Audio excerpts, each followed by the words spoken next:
Hello and thanks for checking out ChartGuys.com. We're proud to be one of the most successful technical analysis communities online, teaching you the skills to become a more confident, effective, and informed trader. Join our community of hundreds of analysts worldwide working together to learn the charts, generate profit, and achieve financial independence. For access to daily live chart analysis and market coverage, a thriving chat community, along with dozens of hours of exclusive educational materials. We look forward to seeing you. Let's check out some charts. Hey everyone, checking in on the market. So didn't do a video on Wednesday night, but where we stand right now on the S&P 500, some things I want to talk about as far as what's going on, bigger picture. We'll talk about longer term timeframes as well. But what we're looking at right now is the continuation of a daily uptrend for the S&P 500. So until we lose the daily uptrend, we assume that every time we consolidate without significant bearish volume, we are just looking for a daily higher low. So anything above this low of 286.70 is a higher low on the daily time frame as far as I am concerned. So we have a long lower wick on Thursday's trading. We can see the volume for the entire month of April has been below the 20-day average, and it's just dropping. The average is dropping every day. Bottom line is it's a very low volume month, and on the bear days, we're still not seeing a whole lot of volume. And even on Thursday, where we did see more than the 20-day average, a lot of that is bull volume with the long lower wick as well. So we're continuing to watch the daily uptrend. That's all I care about in the short term for the S&P 500. We are on the verge of all-time highs, but the big story for me this week is how much the financial or how much the healthcare sector has dumped in reaction to political reasons. We see this happen often. We've seen Hillary put out her tweets that dropped the biotech sector due to prescription costs, prices, and all of those reasons that the Democrats have historically, at least in the recent couple election cycles, have gone after the biotech and healthcare sector a bit. So with Bernie Sanders going on Fox, that video went a bit viral and certainly a lot of attention on it. And in the last 6 days, we've dropped 7% on the healthcare sector. The healthcare sector is the second largest holding in the S&P 500. And to me, it is bullish short term, the fact that we have dropped 7% in a major holding in the S&P 500, and SPY is still looking perfectly fine on the daily time frame. The S&P 500 here had the second or third highest close of 2019 on Thursday, with the biotech sector and the tech sector essentially dumping very significantly all week. So it's important to keep an eye on the political occurrings. It's important to be watching what the poll results are telling us, because big money is responding to these polls. We want to know what is the most likely scenario, and that is how we determine election most likely scenarios as we get closer and closer. So bottom line is we're watching the healthcare and biotech sector to be looking for some bounces. And just to go into the breakdown, here's the S&P 500, and this is actually the SPY breakdown, where the SPY is obviously meant to track the S&P 500, but we've got the index sector allocation. Huge weight of the tech sector. So we had Netflix earnings already come out, and it was pretty much a non-event with a little reaction. We had initial bearish reaction, then we came back to where we closed the day before earnings, and then we just bounced around a little bit. So I pretty much write Netflix off as a non-event as far as its earnings go, and that was the last earnings cycle as well. It was a non-event. So we're still waiting now on the major players of Facebook, Google, Apple, Microsoft. We do have a couple other big names coming this coming week, and then the week after it, we will be looking to be over the hump for the major tech sector names to report their earnings. But the bottom line is, for me, if we're going to see the S&P 500 weakness, we have to see bearish reactions to these names, to their financials. And if we don't see that, if we see non-events or if we see bullish reactions, I expect the S&P 500 to hit all-time highs. And the reason for that is because the biotech sector and the healthcare sector have dumped so significantly that I feel like any kind of bounce is only going to propel the S&P 500 back to recent highs, even if these bounces are just giving us daily lower highs on these sector short-term bounces. So I'm well aware that SPY is forming what many people would call a rising wedge, which is a bearish pattern. And just looking at the amount of touches of support that we see of this move up and the amount of touches of resistance, that we're getting to a flex point. And in my opinion, it's either going to be a bullish reaction to the earnings of the tech sector and the biotech sector and the healthcare sector recover more significantly, and we see all-time highs in the S&P 500 breaking above this resistance line, or it's a bearish reaction to the to the earnings of the tech sector, we lose the daily uptrend, and then we just zoom out for weekly consolidation. So when we lose the daily uptrend, we zoom out to the weekly chart and we say, all right, anything above 277.64 is a weekly higher low. And the weekly uptrend will not really be in jeopardy at any point soon unless we see massive bear volume. So I'm watching oil for a monthly equilibrium setup. I'll go over that in the commodities video probably tomorrow. I'm watching the biotech sector and the healthcare sector now. They're giving us monthly equilibriums. So keeping an eye on the longer term patterns here, we have our all-time high, our low of December, high of the bounce, and now we're looking to see if we set a higher low. And this is a bearish head and shoulders pattern where if we were to come down and break the December low, it would certainly be very bearish longer term for the healthcare sector. So that's something to be watching. But if we look at the biotech sector on the monthly time frame as well, we can see that it's more likely to be an equilibrium. The all-time high, low of the dump, lower high, and now we're looking for a monthly higher low to form sometime in April, May, or June above the December low. And just looking at the percentage space that the bulls have to work with, we are currently 23% above that December low. And for the healthcare sector, it is a much different story. We are only 6% above that level. So that's going to be very important to be watching for the healthcare sector because, again, if we lose this monthly uptrend and we change the trend to a lower high and lower low, that is going to be meaningful for the S&P 500. Checking in on IWM. So let's go over IWM weight in terms of sectors. It's much more balanced. Financials is the most. Tech is right there, tied with industrials, pretty much tied with healthcare. But you can see they're all within a couple percentage points. And again, just going back to the S&P 500, very heavily weighted in the tech sector. And you can see it's twice as much as industrials, over twice as much of their holdings. And we compare to IWM, and industrials are just a couple points, pretty much the same as the tech sector. So big differences, more balanced approach for IWM, more tech heavy for the S&P 500, which is why these tech sector cycles of earnings are so important for the short-term action. So IWM has been seeing more weakness because it is more exposed to the weakness of the biotech and the healthcare sector, and we have lost the daily uptrend here. Now, we didn't get much follow-through, so that's worth noting, but we have support of 154.91, and we broke it just by a little bit, and then the bulls bought that dip. And we're going to be watching to see, can the bulls recover, or is this going to be a head and shoulders pattern here? Let's see if it's more clear on the 4-hour time frame. And I don't like it there, but it would just be the left shoulder. This would be the head. And if we can bounce and then we set a lower high in the 156s, 157s, and then roll over and break support, that would tell us that weekly consolidation is clearly underway. And it's a much different setup on the weekly chart for IWM than it is for SPY because we are in a weekly equilibrium. We have a lower high forming, and now we have to form a higher low compared to 148.41 to stay in this tightening range, whereas the S&P 500 has a ton of space to work with to maintain a very clear weekly uptrend overall.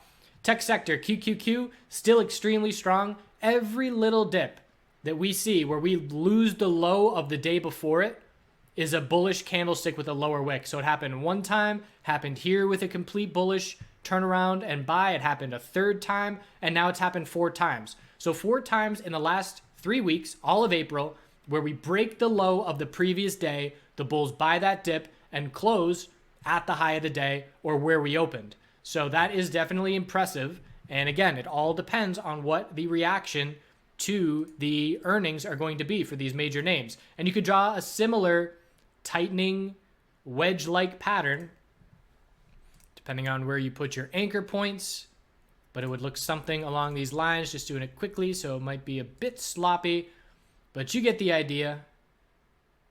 Tightening range as the bulls are overextended. So another question will be, if we do have a bullish reaction to earnings and we see another week plus of upside, then what? What's the short-term catalyst to keep this very extreme move going? Either way, anything above 184.62 is a higher low, and the bulls are looking to keep this uptrend. So when I talk about the bulls being in full control, it's because the bulls are in full control. That can change very quickly with bear volume. The bear volume has to be there to prove it, and we know we're overextended. We know we're due for some weekly healthy consolidation, but there's just no sign of it at this point. XLF, inside bar on Thursday, still extremely strong here. We have not started consolidating since the initial bullish reaction to the financial sector earnings. So next time we do pull back, if we break this inside bar bearish on Monday and break 27.30, we'll just be looking for a daily higher low compared to 26.28. Bulls have a ton of space to work with to maintain the daily uptrend. We've got resistance at 27.46, and we can see on the weekly chart, we're now looking up at 27.47. So a little double top at that level, and then 27.52 right after it. So a little bit of a resistant zone that we are currently testing, and we'll see if the bulls are able to get through it or if we have to see daily consolidation before we are able to do so. So the biotech sector did get a bounce on the daily time frame. It's a bullish reversal candlestick on Thursday's trading, and we have to see an hourly trend change to be confident in follow through. And right now this bounce is coming straight off the low, so we don't have an hourly trend change. Essentially, if we can't break 85.64 Monday morning, we're going to look to pull back and have to hold 82.43 and then break the lower high pattern for this bounce to have any kind of meaningful follow through. The 4-hour RSI is still oversold, and the daily RSI got close to oversold, but the long lower wick of Thursday's candlestick held that off. If we do change the hourly trend, we are definitely going to anticipate a daily lower high is going to form. Look what happened last time. Well, actually, that was the December dump. I was going to say, look what happened last time we had weakness, but everybody bounced back in December. So the question is, do we set a lower high and then continue to drop to lower lows? If the healthcare and biotech sector cool off short-term RSI levels, set a daily lower high, and then give us a bear flag and further downside, that is going to lose the daily uptrend for the S&P 500, in my opinion, and then weekly consolidation will be underway. If we see this bounce follow through to start this next week, and it's significant enough to create space where we can form a higher low to try and change this trend. So it all depends on the size of the bounce. If the bounce, tops out in the mid 86s, the odds of another leg down will remain high. If the bounce makes it all the way up to 88, the odds of a higher low will be more likely and the potential of a recovery. So that's why the bounce size is so important. And that's why we have to ensure that the bulls change the hourly trend on Monday, because if they don't, the bears keep their short-term control. So XLV, same bullish reversal, lower wick candlestick, and potentially a volume climax, but we have to see the hourly trend change. And that's up at 86.45. If we can't break it, we need a higher low and then a higher high. So I personally was very surprised at how much weakness we saw in the biotech and healthcare sectors in response to Bernie Sanders getting attention on Fox News. The election is so far away. A lot of people are saying, maybe this is a canary in the coal mine for the market as a whole. Personally, I think if it was, we would have already seen other sectors react to it. I think that the tech sector earnings reaction of the major names still yet to come is going to be more significant short term for the S&P 500 because of those weighted holdings than the dump in the healthcare sector at this point. And checking in on the volatility index, still no follow through. The moves for the bulls are very brief and short-lived. And you can see it's not really any kind of trend change. It's just these impulse bull moves up, and then we just fade back down. So impulse bull move up and then fade. We're not really seeing, trends. And that is because it's not an instrument that is friendly for traditional technical analysis and trends. It's worth watching to apply to your analysis of the overall market, just to know when to be looking at potential hedge situations. You could be the kind of instrument that you look at and say, all right, whenever we drop down into the $10 to $11 range for the VIX, I will hedge some of my long-term portfolio because that means that we are probably extended, and that means that we could see some short-term consolidation. So that's one way to use this tool. Another way, as we've been saying for a long time, a lot of traders use this as an ATM to just short the volatility instruments when they have spikes, because as we've seen historically, they generally fade these big bull moves. So that's where we stand in the market as a whole. Volume. Bears have to have volume to prove anything, and at this point, we're going to have to see bearish reactions to the tech sector in order to see market consolidation. Hope you're well. Happy holidays. Have a good long weekend. We'll see you soon. So picking back up on adventure time, heading up the East Coast from Florida. It was August 5 years ago, and destination was the Northeast. I believe I was going to a friend's wedding. I grew up in Massachusetts, and the foliage was about to be popping off in New England, so heading back up for there and making my way along the coast as we go with some beautiful flowers. Thought this was a cool shot of the diversity. This was all in my campsite. All the different kinds of algae and moss and lichen and cool different colors, cool different shapes, orange, blues, purples, teals, greens, all breaking down wood. And one of my favorite facts is that trees were around before fungi, and I might be getting it wrong. It's either the bacteria that break down trees or the fungi that break down trees didn't exist when trees were thriving. And so trees would fall and die, and then they would just lay there, and nothing was breaking them down and turning them into soil. So certainly a different kind of world back then. This giant wasp took out a giant cicada right in front of my face as I was walking down the trail. I believe this is in Kentucky at this point. I like bugs. These are furnaces from the 1700s for metalworking. Just these big stone structures that allow the heat to get trapped, to get hot enough to be able to work with metals. So that was pretty cool. This is in, oh man, what is the name of this? Fort Fredericks. I should have checked beforehand, but Fort Frederickson, something along those lines. I think it's Virginia. I like the stuff from the 1800s. I grew up with my grandparents living in Gettysburg, Pennsylvania, the site of the famous Civil War battle, and I've been going there. I've been there 30, 40 times in my life or more. And so we got all that history, all the battlefield tours, the ghost walks, and all of that stuff. So it definitely still interests me. But a cool big old fort with big walls still around 250 years later or so. So this was just, I think it's a state park, and I was just around, hanging around there, and I did go back up through Pennsylvania, and this is the front page of the Gettysburg Times, I believe it's what it's called. Local farmer finds mutant ear of corn. The happy guy. There's his 15 minutes of fame. Ben Clunk. 3-headed ear of corn. Front page of the newspaper. It's a simpler place. Then I hopped on the AT trail just for a couple nights. There's your shelter.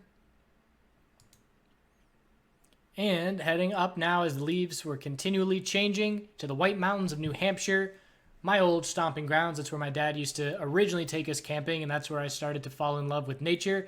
If you have children, take your children camping in a tent.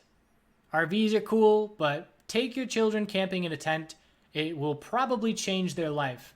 And I'm 30 years old, and I can think back 25 to 20 years ago and how much of an impact that had on me, and how it sparked my love for camping, and how I then used that passion to road trip around the country and experience all these things because I was comfortable doing so, because I had an adult show me the way and show me how to do these things. And if I had never camped, it's probably, if you never camp and you're all of a sudden 30 years old, it's probably hard to get comfortable and to get into doing it consistently.